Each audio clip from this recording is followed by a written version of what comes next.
Hello everybody, welcome back to my channel. My name is Becca and today I'm going to be sharing the whole process of how I pollinated my Anthurium clarinervium to get seeds. This has been a really long process and I actually scrubbed back into a bunch of my old videos to figure out when I did this. And I really wish that I would have filmed it better because I just was not thinking that it was gonna work.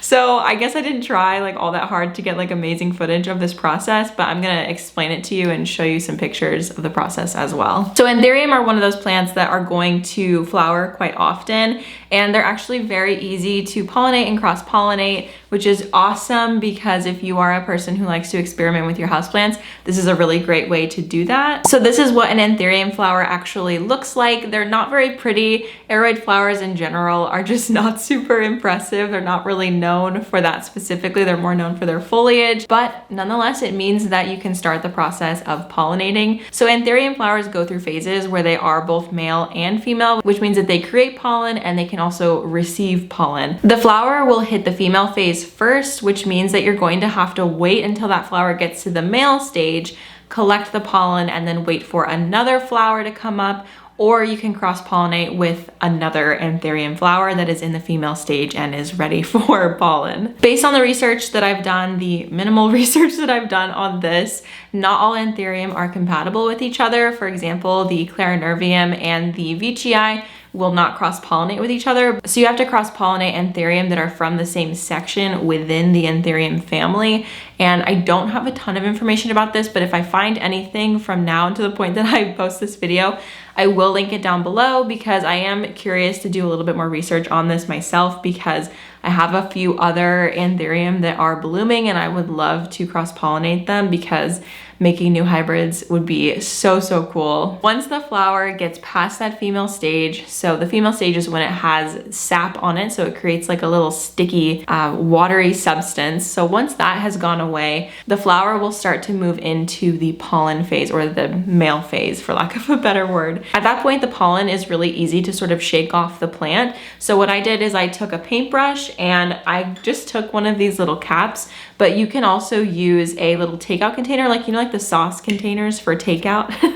If you clean those out and dry them up, they're really great containers for something like this because they're easy to close and you can obviously write on them and label when you saved the pollen. The pollen will last anywhere from 6 to 12 months. I would say that I have tried this before and the pollen was in the freezer for a couple of months. Like, I don't know exactly how many, but probably 3 to 4, and the flower didn't take the pollen, and that could have been for a number of reasons, but I do feel like the fresher the pollen, the more viable it's going to be. So all I did was I took a paintbrush and I just painted the pollen off of the flower into this little cap here.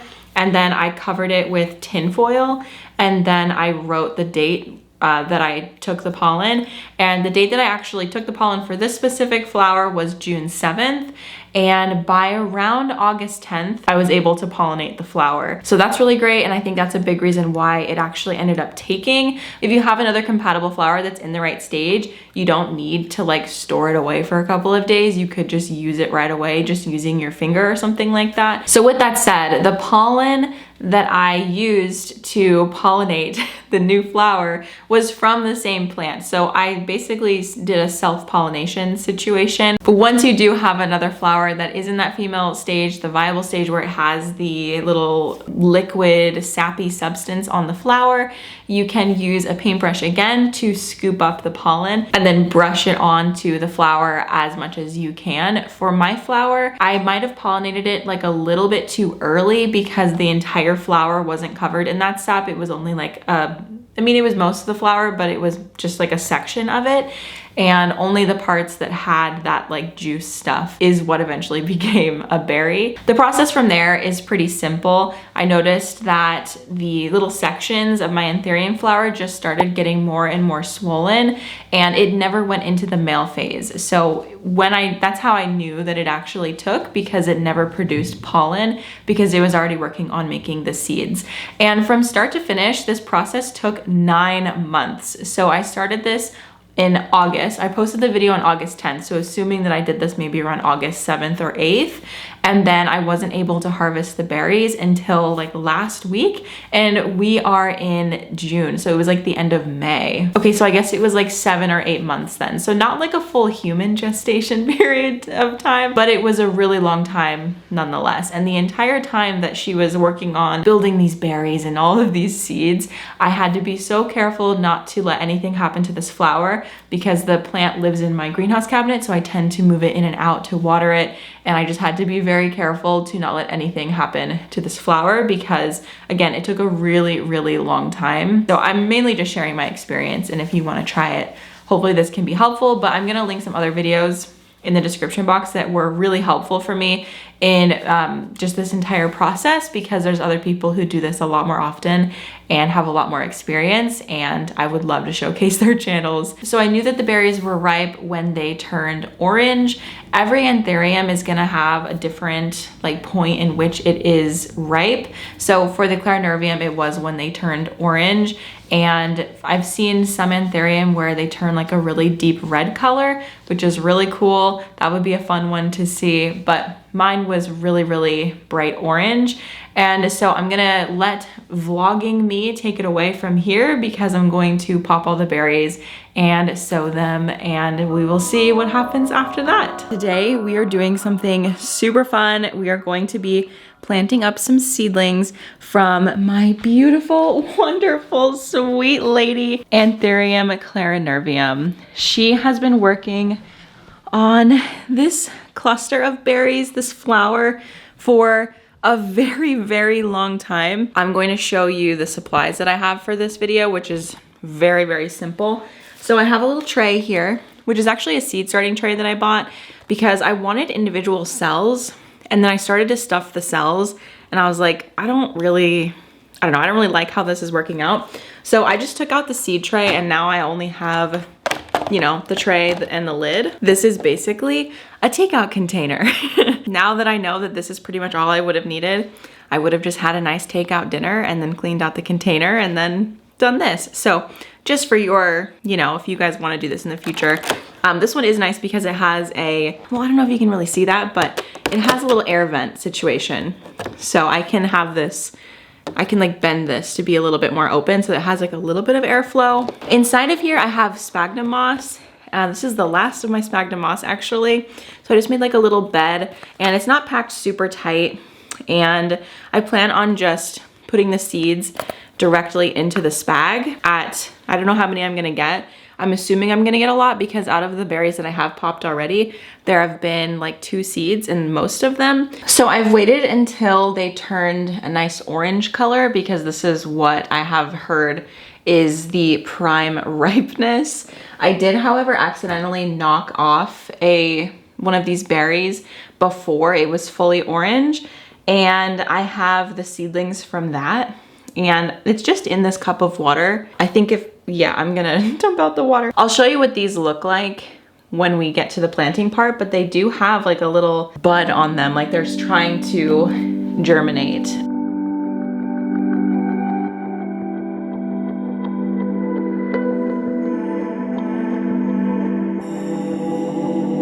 Okay, she's emptied out, and this looks so wild, but we have a lot of berries to work through, so let's get to the workstation. These are the berries that I popped a little prematurely on accident, but as far as the rest of these berries go, all you have to do is just crush it with your fingers to open it up, and then in that, you will find 1 to 2 seeds. So there are 2. When I first opened these 3 right here, I believe one of them was a twin like these, and then one of them just had 1. So I think it just depends on the size of the berry. So just make sure that you crush it completely so that you get like all of the seeds possible. So that one has 1, and then on the other side, there's like a small membrane between them. There's the second one right there. And they just pop right out. And I did get some questions about whether this was edible or not.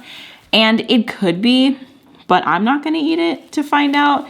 I did do some research online to see if other people have eaten them. And I did see that others have. Okay, see, this is a single. There's like a little, yeah, this one's a single.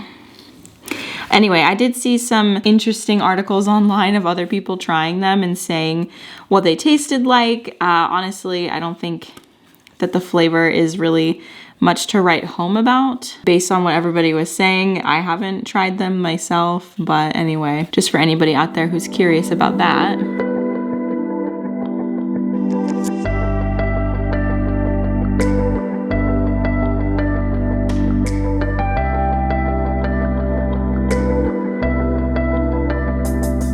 Okay, so these are all of the seeds. I asked online on Instagram for anyone else who has done this before if I need to like dry these out before I plant them, and a bunch of people just said, no, just plant them, like keep them moist. So some of these do have a little bit of the fruit still on them, but I think that's okay. But we got quite a few seeds out of this. I mean, that is a lot. And to think that I mean, not all of these are going to sprout, I'm assuming, but imagine if they all did. That's like, I don't know, 30 plants. That's insane.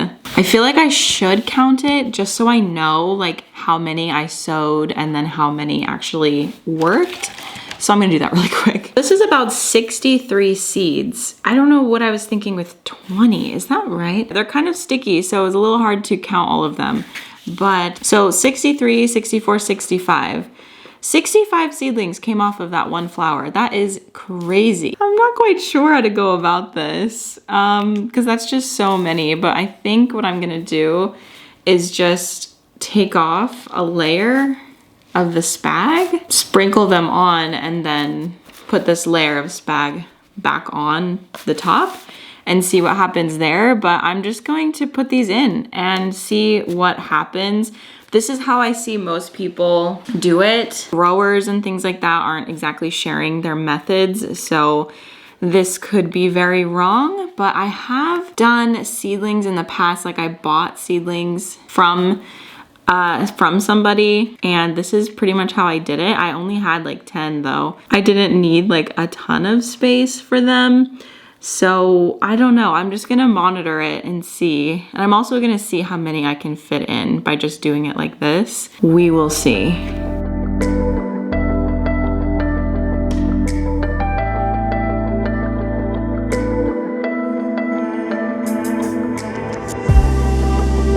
I'm going to just put the remainder of these seeds in this cup here and just keep them moist until I find a solution, but it'll probably be just like later today I find something. There's maybe like 15 left in here. What I'm going to do now is keep these moist. So, you know, giving them a light sprinkle of water, just making sure that the spag doesn't dry out.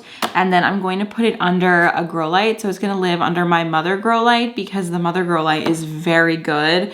And I trust it. Okay, so here is the setup. And I will definitely keep you updated in future plant vlogs how these plants are doing under here.